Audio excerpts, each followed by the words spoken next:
صلو علی الحبیب صلی اللہ علی محمد صلی اللہ علیہ وآلہ وسلم۔ مستورات کے لیے 6 احتیاطیں۔ ڈھلکی ہوئی پستان کو اٹھا کر پانی بہائیں، پستان اور پیٹ کے جڑ کی لکیر دھوئیں، فرج خارج یعنی عورت کی شرمگاہ کے باہر کے حصے کا ہر گوشہ، ہر ٹکڑا اوپر نیچے خوب احتیاط سے دھوئیں۔ فرج داخل یعنی شرمگاہ کے اندرونی حصے میں انگلی ڈال کر دھونا فرض نہیں، مستحب ہے۔ اگر حیض یا نفاس سے فارغ ہو کر غسل کریں تو کسی پرانے کپڑے سے فرج داخل کے اندر سے خون کا اثر صاف کر لینا مستحب ہے۔ اگر نیل پالش ناخنوں پر لگی ہوئی ہوں تو اس کا بھی چھڑانا فرض ہے، ورنہ غسل نہیں ہوگا۔ ہاں، مہندی کے رنگ میں حرج نہیں۔ زخم پر پٹی وغیرہ باندھی ہو اور اسے کھولنے میں نقصان یا حرج ہو تو پٹی پر ہی مسح کر لینا کافی ہے۔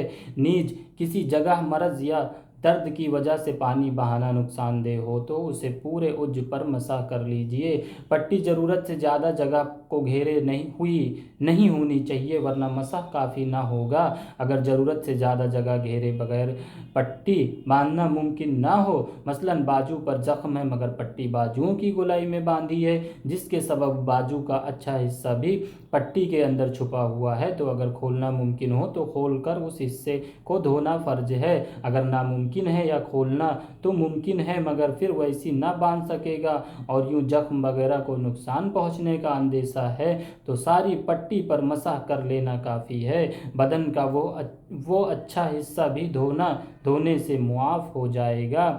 غسل فرض ہونے کے 5 اسباب۔ منی کا اپنی جگہ سے شہوت کے ساتھ جدا ہو کر اچ سے نکلنا، احتلام یعنی سوتے میں منی کا نکل جانا، شرمگاہ میں حصفہ سپاری داخل ہو جانا، خواہ شہوت ہو یا نہ ہو، انزال ہو یا نہ ہو، دونوں پر غسل فرض ہے۔ حیض سے فارغ ہونا، نفاس یعنی بچہ جننے پر جو خون آتا ہے اس سے فارغ ہونا۔ نفاس کی ضروری وضاحت۔ اکثر عورتوں میں یہ مشہور ہے کہ بچہ جننے کے بعد عورت 40 دن تک لازمی طور پر ناپاک رہتی ہے۔ یہ بات بالکل غلط ہے۔ نفاس کی تفصیل ملاحظہ ہو۔ بچہ پیدا ہونے کے بعد جو خون آتا ہے اس کو نفاس کہتے ہیں۔ اس کی زیادہ سے زیادہ مدت 40 دن ہے، یعنی اگر 40 دن کے بعد بھی بند نہ ہو تو مرض ہے، لہذا 40 دن پورے ہوتے ہی غسل کر لیں، اور 40 دن سے پہلے بند ہو جائے، خواہ بچے کی ولادت کے بعد 1 منٹ میں ہی بند ہو جائے تو جس وقت بھی بند ہو غسل کر لیں، اور نماز و روزہ شروع ہو گئے۔ اگر 40 دن کے اندر دوبارہ خون آ گیا تو شروع ولادت سے ختم خون تک سب دن نفاس ہی کے شمار ہوں گے۔ مثلاً ولادت کے بعد 2 منٹ تک خون آ کر بند ہو گیا اور عورت غسل کر کے نماز روزہ وغیرہ کرتی رہی،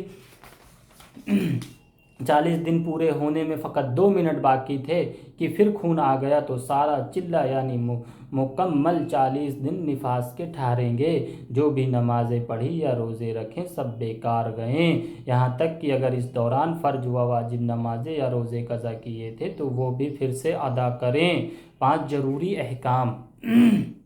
منی شہوت کے ساتھ اپنی جگہ سے جدا نہ ہوئی ہو بلکہ بوجھ اٹھانے یا بلندی سے گرنے یا فضلہ خارج کرنے کے لیے زور لگانے کی صورت میں خارج ہوئی تو غسل فرض نہیں ہے، وضو بہرحال ٹوٹ جائے گا۔ اگر منی پتلی پڑ گئی اور پیشاب کے وقت یا ویسے ہی بلا شہوت اس کے قطرے نکل آئیں، غسل فرض نہ ہوا، وضو ٹوٹ جائے گا۔ اگر احتلام ہونا یاد ہے مگر اس کا کوئی اثر کپڑے وغیرہ پر نہیں تو غسل فرض نہیں ہے۔ نماز میں شہوت تھی اور منی اترتی ہوئی معلوم ہوئی مگر باہر نکلنے سے قبل ہی نماز پوری کر لی تو اب خارج ہوئی تو نماز ہو گئی مگر اب غسل فرض ہو گیا۔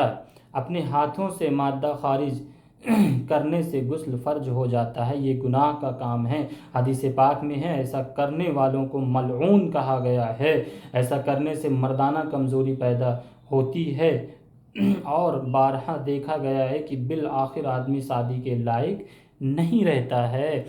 مستجنی کا عذاب۔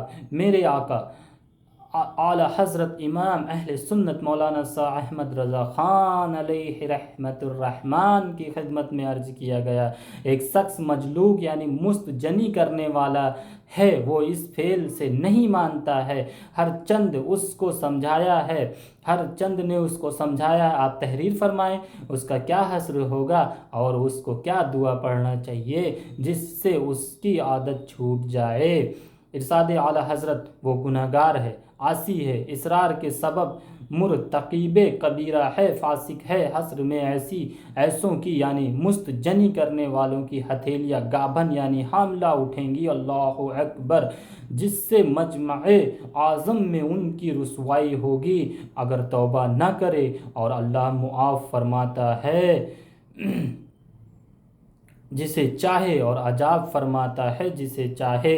اسے چاہیے کہ لا حول شریف کی کثرت کرے، اور جب شیطان اس حرکت کی طرف بلائے تو فوراً دل میں متوجہ کا با خدا عز و جل ہو کر لا حول پڑھے، نماز پنجگانہ کی پابندی کرے، نماز صبح کے بعد بلا ناگہ سورۃ الاخلاص شریف کا ورد کرے۔ سبحان اللہ۔